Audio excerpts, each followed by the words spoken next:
Now, before we start this video, we would like to urge you guys to please like, comment, and subscribe to our videos, as it really helps us make better content and really see what you guys want us to make. So make sure to comment down below, maybe suggest something you might want to see from us. Because we love feedback. Your thoughts are always necessary for our growth and for us to help you guys grow as well. Right. So on to the video. We're going to start talking about the school system because that's where it all kind of begins. Throughout our lives, we're conditioned to follow the rules and follow exactly how they want us to do something. Even in art class, they tell you, you need to do it like this way. And if you don't do it that way, it's not art. See, things like that dampen your creativity and make you more robotic in a sense, because you have to create something, you have to follow instructions. But that's not what being creative is all about. It's about following your intuition and going with your heart on what it is you want to create. What do you want to manifest in this world? Correct. I feel that when we do, for example, when we study art in school, it's very basic. You would have to expand your knowledge on it when you're already a teenager versus them already teaching you this in elementary school when you're a kid, when it's easier for you to grasp onto things. Yeah, I agree with you. The way I see it is it's not just in arts and crafts, it's in all aspects of academics, really. If you look at it, we've always been giving the answers of A, B, C, and D. We've never been able to think outside the box. They didn't give us that option. You know, if they would give us the option to write what we think the answer is, that would help us get into critical thinking, which critical thinking correlates directly to your imagination. That's what it is. And in the school system, we're taught to just go by what they give us. Follow their lead. Not only that, but they condition us to believe that critical thinking is strictly mathematics. And that's all critical thinking is for math. When critical thinking is for anything that has to do with living, you need your critical thinking. I remember we went to school together, actually, and when we were in school, I remember how unmotivating, how unstimulating it was to be in school. It was so boring. I would sit down and listen to the teachers, and eventually I would just tune them out because nothing was interesting. You know, there were some teachers that were actually good that you still remember. You know, you remember those good teachers, right? You still remember their names. But that's like, what, 3 out of 10, you know? Yeah. And it's sad. It's sad that just people are passionate. Some people are passionate about teaching and molding young minds, and some people are just there to make a buck. And that's not what teaching is all about. You know, I feel like teachers have lost a lot of their respect over the years because of the lower payment or just not being appreciated as much. Also, like, I've noticed that a lot of teachers that do have passion and they do want you to use your creativity are seen in a negative light because they're not following the curriculum, you know? Right. They're not following what the system wants them to follow, even though they know that's not really the point of being a teacher, is for you to teach them the way you want to teach them. That's where the passion and the drive comes in. Right. If you're going to follow a curriculum, there is no passion in that. You're just educating. And the same thing goes for us too. When we follow something that we're being told, we lose that drive, we lose that creativity, that passion, because we're being told by something else, another entity, another source, how to do a certain thing. And we lose our creativity, we lose our touch. And creativity is imagination. So if we are not being reinforced in the school system to be creative, then you are depriving us of what we're born to do, which is imagine. That's what our minds are for, is where we can create limitless amounts of imagination, limitless amounts of creativity, but they don't want us to do that for some odd reason. They want us to be more left brain, not much right brain. And then those of us who are right brain are seen as freaks or weirdos or losers because we're not a part of the jocks, or we're not part of like the cheerleading team or the dancers, you know.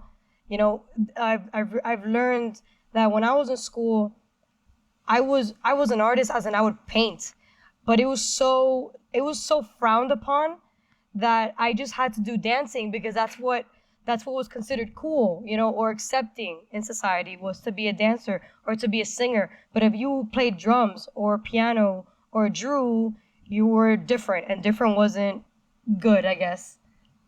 Right, I totally agree with you. It's been suppressed through society. In movies, they condition you to make fun of the kids who play in bands, who make music or who draw and do art.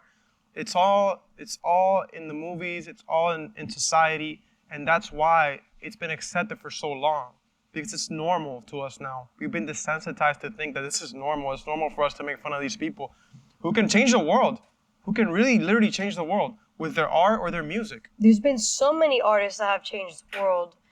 In every single generation, there's been a huge impact because of music and because of art. Imagine how many of those we could have if the system would just change its views on what is important and what isn't important when it comes to imagination. And in reality, I wouldn't even go by the system. I would say individuals. Us as individuals, we need to stop seeing creativity as something that is like rare. It's not rare for us to be creative. We are all born creative. We just need to believe that we are what we are. Right, but I feel like the system does have to change because people mostly follow systems. And if we don't have a system in place to follow, people are not going to understand. They're going to go with whatever they believe. Whatever they believe, yeah. So, if we create a system where it's something that we encourage creativity, we encourage imagination, that would just change everything. The way we see the world, the way we do things, the way we interact with each other, everything would change. But we have to look deep into our system and see what's wrong. We can't just let it be anymore. Mm-hmm. We know it's broken. We know it's not functioning the way it was meant to be. We know it's not serving our greatest purpose. Right, exactly. So we need to come together. We need to come together and find out what's wrong so we can fix it. One of the biggest things that has helped us spread this awareness on creativity, and I'm sure we've already said this before, when we said about how to cope with this whole new world that we're living in right now because of this virus. But I feel that this has brought artists into the light, and they were in the dark for such a long time that it's honorable now to find artists. You see them on Instagram now more than ever. More people are creating creative platforms out there because they want to spread the same message we're spreading. If you feel that you have to create in any shape or form, please do it.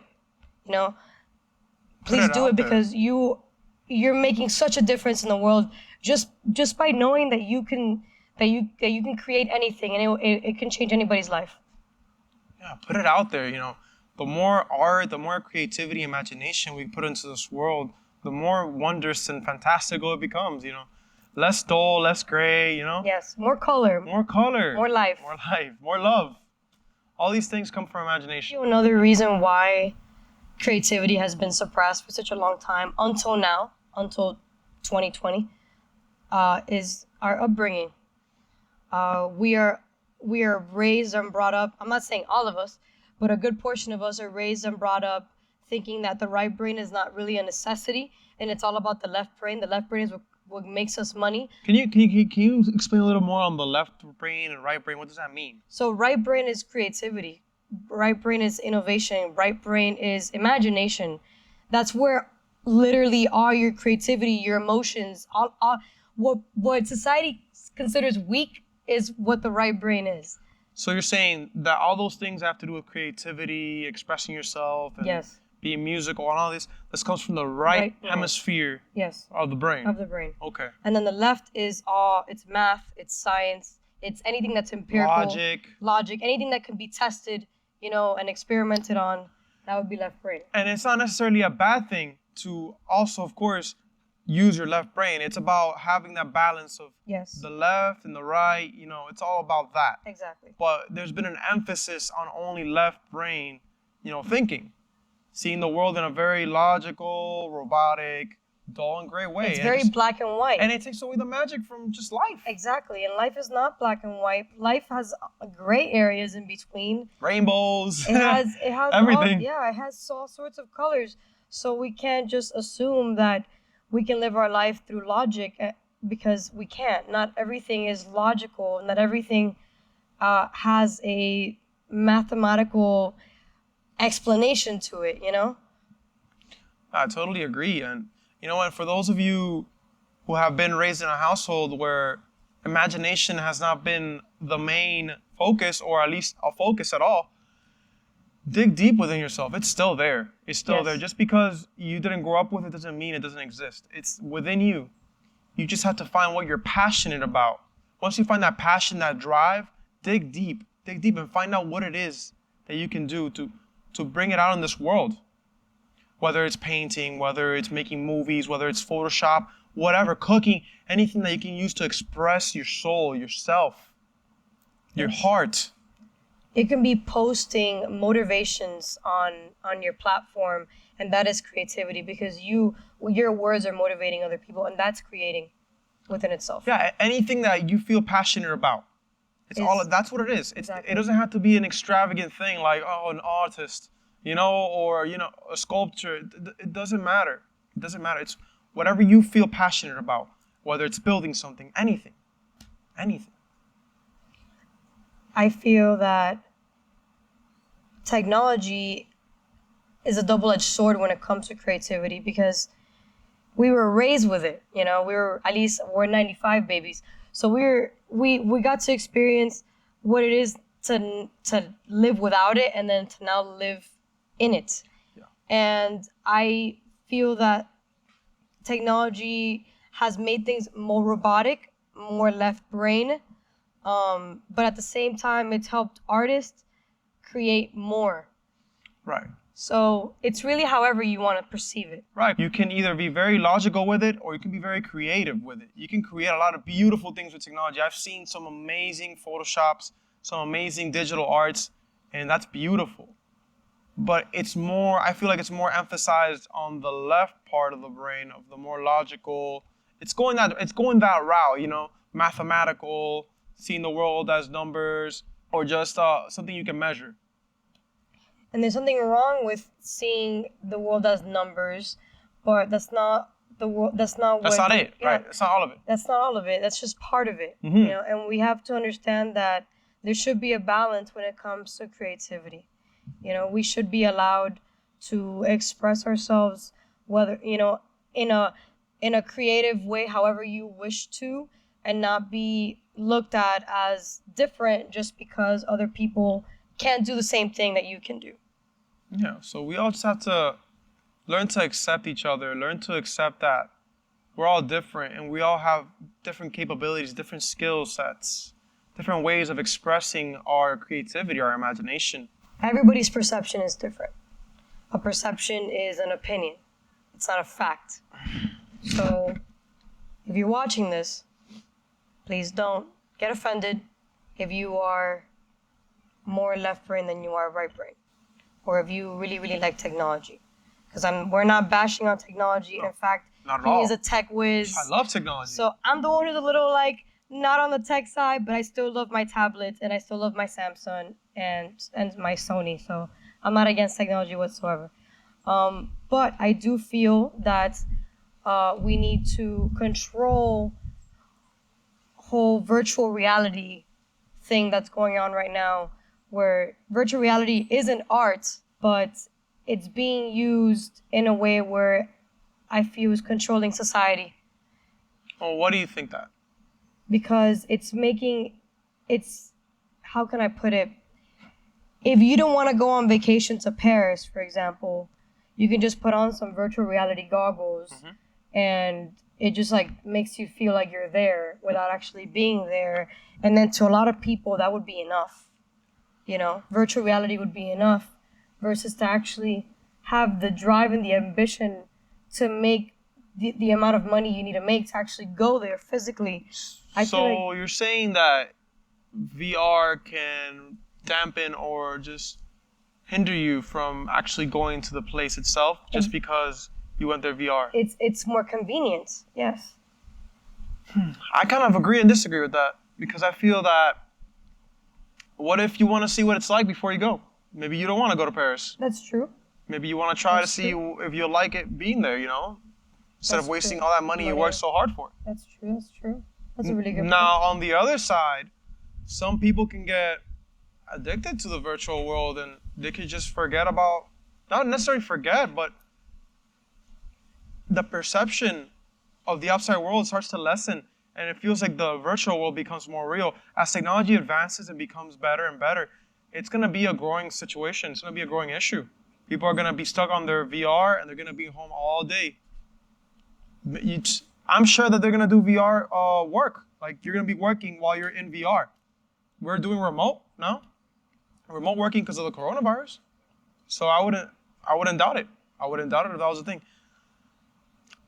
Technology is such a slippery slope because it's, at the end of the day, it's not good or bad. It's just a tool, just like a gun. Yes. It's how we use it. Yes. So we need to learn how to use it responsibly to where we can use it for good. Where it won't destroy humanity in the long run. Or social interactions, you know. Yeah. Very important. We're social beings by nature. We need to interact with each other physically. Physically, not remotely. That's not enough.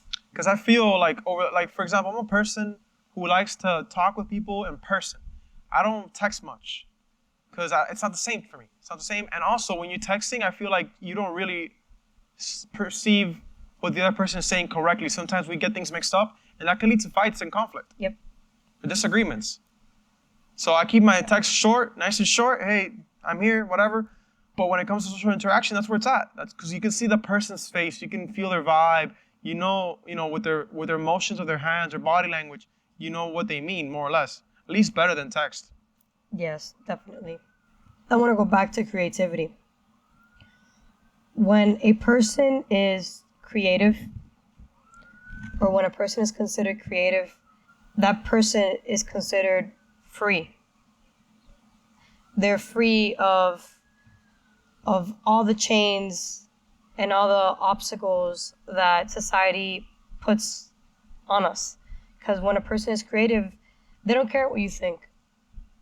They create, and if you don't like it, then that's your problem, not theirs.